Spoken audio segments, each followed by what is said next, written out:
Lo principal de lo que venimos diciendo es que tenemos un sumo sacerdote que se sentó a la diestra del trono de la majestad en el cielo, y es ministro del santuario, de aquel verdadero santuario que levantó el Señor y no el hombre, Hebreos 8, 1 y 2.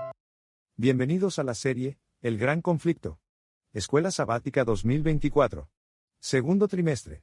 Lección número 8, Luz desde el santuario. Bosquejo de la lección.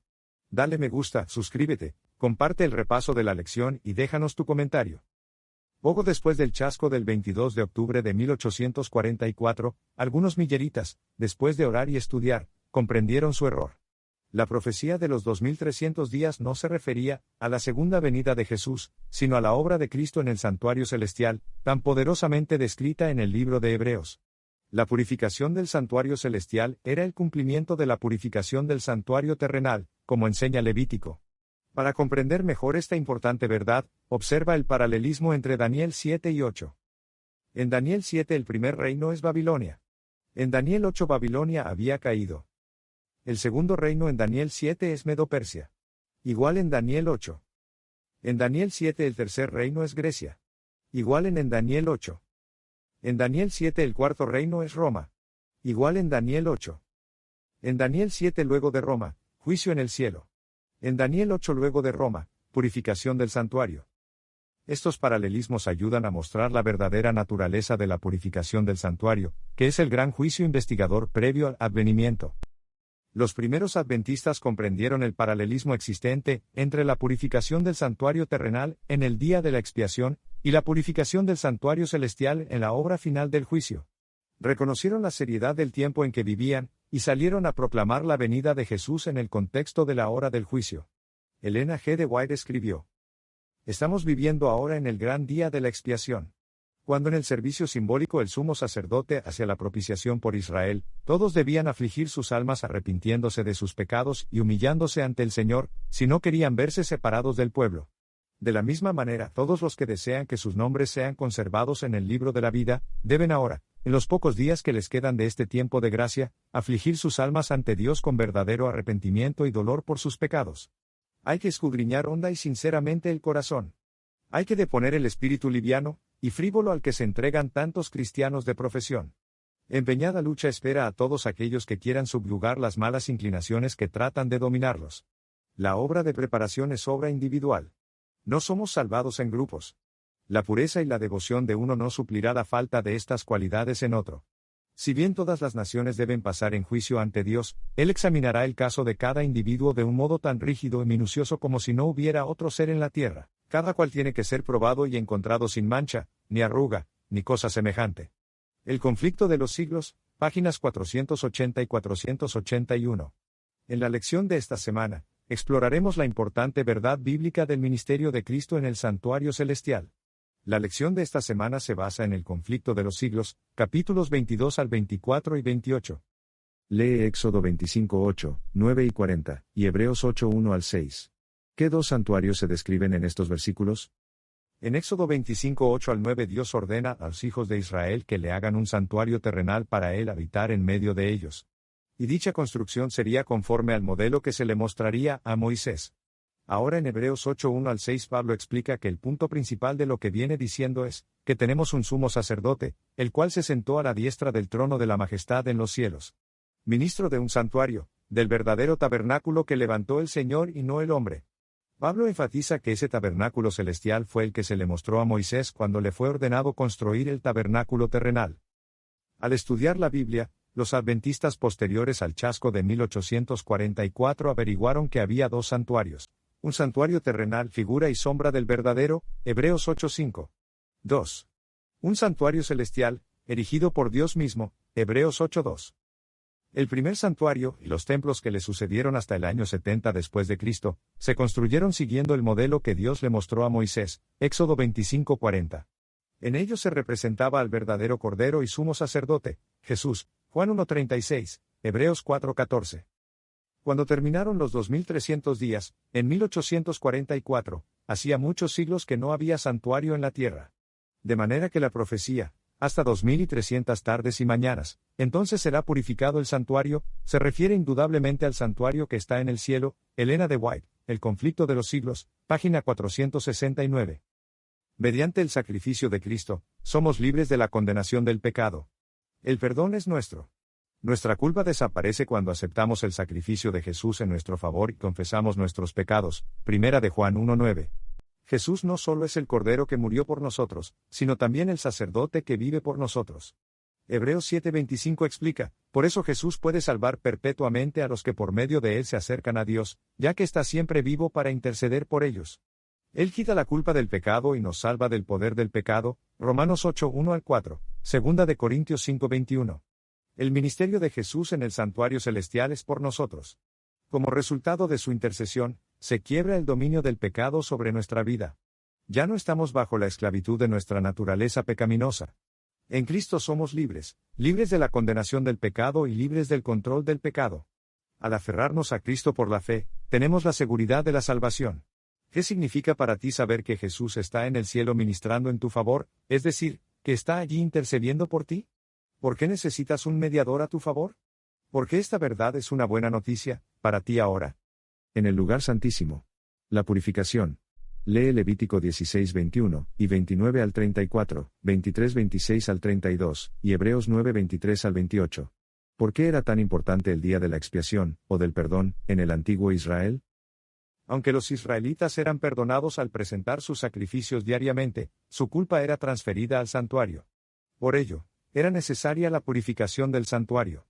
Esto sucedía el día de la expiación, conocido todavía hoy entre los hebreos como el día del juicio o el día de la expiación, llamado en hebreo Yom Kippur. Ese día los ojos de todo Israel se volvían hacia el santuario. Levítico 16 y 23 da instrucciones explícitas para el día de la expiación. Todas las actividades comunes cesaban. Todos ayunaban.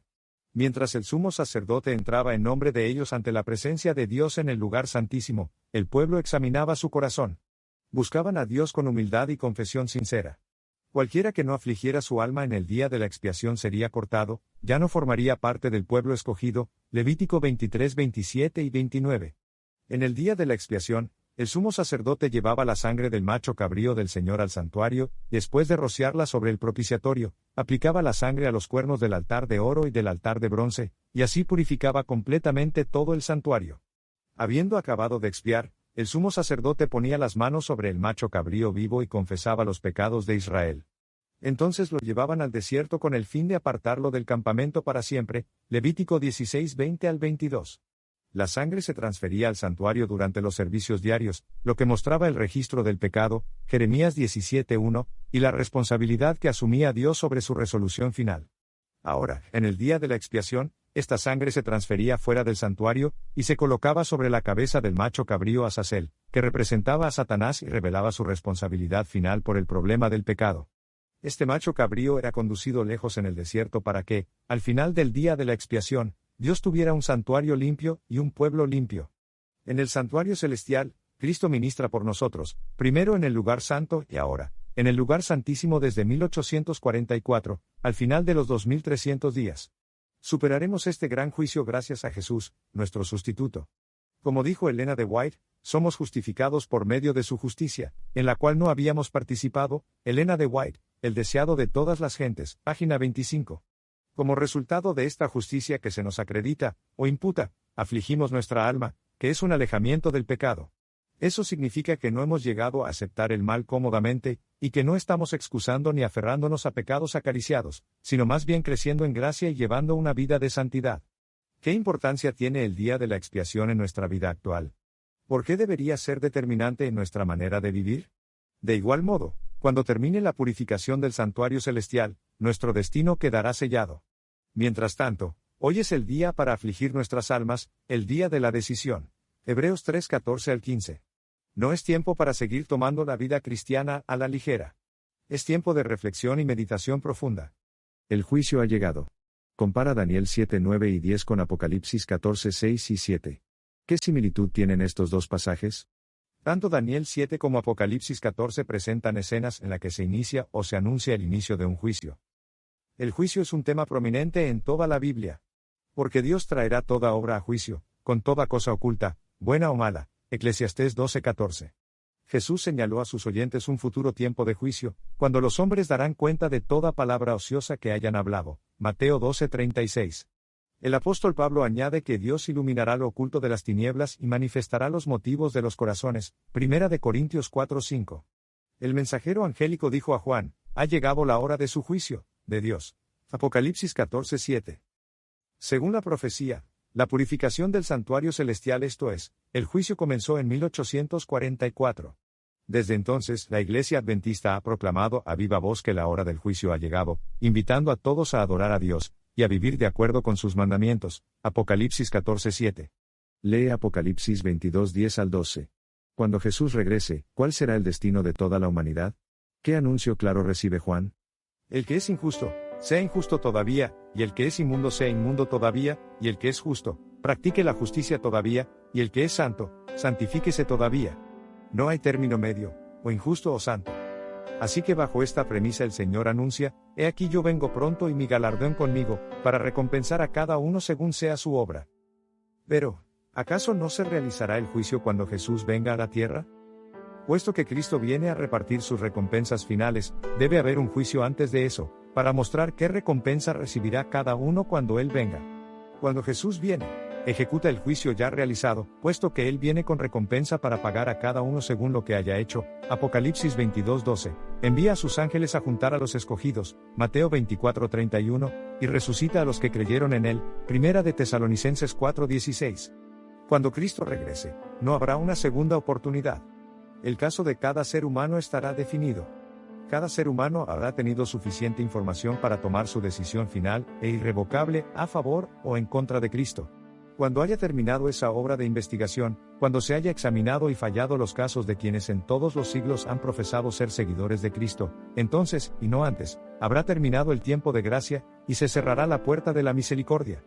Así que, las palabras, las que estaban preparadas entraron con Él a las bodas y se cerró la puerta, nos conducen a través del ministerio final del Salvador, hasta el momento en que quedará terminada la gran obra en favor de la salvación del hombre. Elena de White, El conflicto de los siglos, página 481.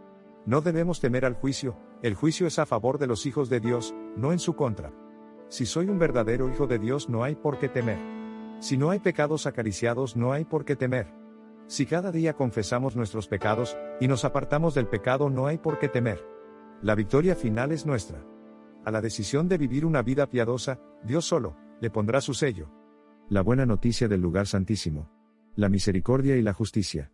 Lee Hebreos 4:14 al 16 y 10:19 al 22. ¿Qué seguridad e invitación divinas nos ofrecen estos versículos a cada uno de nosotros?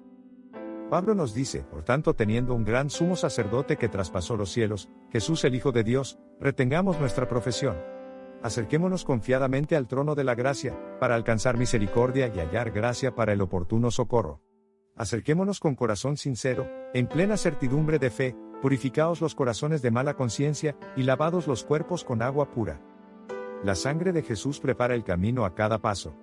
Esto nos da esperanza, porque solo podemos reunirnos con Dios cuando Jesús nos perdona y borra nuestros pecados. La misericordia de Dios es infinita, pero también lo es su justicia. Y la justicia no puede aceptar el sacrificio de Cristo como expiación por nuestras transgresiones a menos que Jesús garantice primeramente que perdona nuestros pecados y, en segundo lugar, que los borra. Lee Apocalipsis 11:19. En el contexto del gran conflicto, ¿por qué esta visión es significativa? ¿Cómo muestra el vínculo inseparable entre la ley y el Evangelio? Apocalipsis 11:19 dice, y el templo de Dios fue abierto en el cielo, y el arca de su pacto se veía en el templo. Y hubo relámpagos, voces, truenos, un terremoto y grande granizo. Los 10 mandamientos colocados en el arca representan la norma del juicio, la justicia divina, Eclesiastés 12:13 al 14. El propiciatorio colocado entre la ley y la presencia de Dios, representa la misericordia divina, 1 de Juan 2:1 al 2. El camino al santuario celestial comienza aceptando el sacrificio de Jesús, su sangre rociada sobre el altar de los holocaustos. Continúa con una vida en comunión con Cristo, su sangre rociada sobre el altar del incienso. Y concluye cuando nuestro caso es presentado ante el juez, su sangre rociada sobre el velo, ante el arca. La justicia exige el cumplimiento de la ley. La misericordia acepta la vida perfecta de Jesús en lugar de la nuestra, 1 de Pedro 1:18 al 19, 1 de Juan 4:17. ¿Por qué la intercesión de Jesús es una noticia increíblemente buena? Puesto que estamos ante la ley como norma de justicia, ¿qué esperanza tendríamos sin el Evangelio? Jesús, nuestro abogado en el juicio. El abogado e intercesor. Lee Hebreos 10, 9 al 14. ¿Qué diferencia revela este pasaje entre el ministerio del sacerdote en el santuario terrenal y el ministerio de Jesús en el santuario celestial? El sacerdote terrenal tenía que ofrecer sacrificios diariamente y nunca podían quitar los pecados. Sin embargo, Cristo se ofrece como un único sacrificio una vez y para siempre, los pecados son borrados y somos santificados. Durante toda nuestra vida y, por supuesto, en el momento del juicio, Jesús es nuestro abogado. Primera de Juan 2:1. La obra de Jesús en el santuario celestial nos enseña: 1. Una comprensión clara del plan de redención. 2. Las exigencias de la ley de Dios. 3. El precio infinito de nuestra salvación. 4. El camino que Jesús abrió para llegar al Padre. 5. La seguridad de poder acercarnos con confianza a Dios. Pronto, el juicio terminará y Jesús aparecerá por segunda vez, sin relación con el pecado, para salvar a los que le esperan. Hebreos 9:28. Jesús no disculpa sus pecados, pero muestra su arrepentimiento y fe, y reclamando el perdón para ellos levanta sus manos heridas ante el Padre y los santos ángeles y dice: los conozco por nombre. Los he grabado en las palmas de mis manos. Los sacrificios de Dios son el espíritu quebrantado, al corazón contrito y humillado no despreciarás tú, oh Dios. Salmo 51:17. Y al acusador de su pueblo le dice: Jehová te reprenda, oh Satanás, Jehová que ha escogido a Jerusalén te reprenda. Elena de White, El conflicto de los siglos, página 538. Estamos viviendo ahora en el gran día de la expiación. Cuando en el servicio típico el sumo sacerdote hacía la expiación por Israel, todos debían afligir sus almas por medio del arrepentimiento de sus pecados y la humillación ante el Señor, si no querían verse separados del pueblo. De la misma manera, todos los que desean que sus nombres sean conservados en el libro de la vida deben ahora, en los pocos días que les quedan de este tiempo de gracia, afligir sus almas ante Dios con verdadero arrepentimiento y dolor por sus pecados. Elena de White, El conflicto de los siglos, páginas 543 y 544. ¿Qué emociones se suscitan al pensar que Jesús levanta sus manos heridas por nosotros ante el Padre? ¿Por qué es esta nuestra única esperanza en el juicio? Dios te bendiga.